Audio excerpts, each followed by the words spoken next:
पुणे अत्याचार प्रकरणी शिरूरमधील गुनाड गावात पोलिसांचा फौजफाटा 100हून अधिक पोलिसांकडून आरोपी गाडीचा शोध। गुनाडमधील आजची शोध मोहीम थांबवली।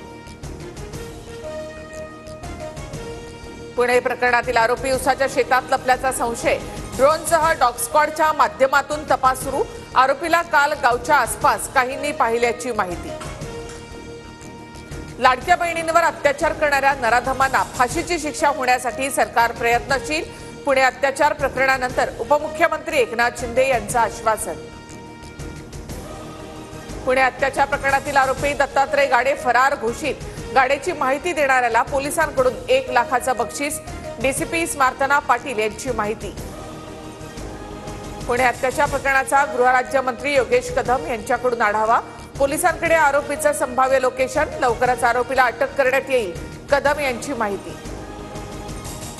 प्रत्येक बस स्थानक आणि आगारांचं तातडीने सुरक्षा लेखापरीक्षण करा। महिला सुरक्षा रक्षकांची संख्या वाढवा। परिवहन मंत्री प्रताप सरनाईक यांचे निर्देश। पुणे अत्याचार प्रकरणानंतर ठाकरेंची शिवसेना आक्रमक। वसंत मोरेंकडून पुणे बस स्थानकाची पाहणी। कालचा फक्त ट्रेलर पुण्यातील एसटी डेपोची पोलखोल करणार, वसंत मोरेंचा इशारा।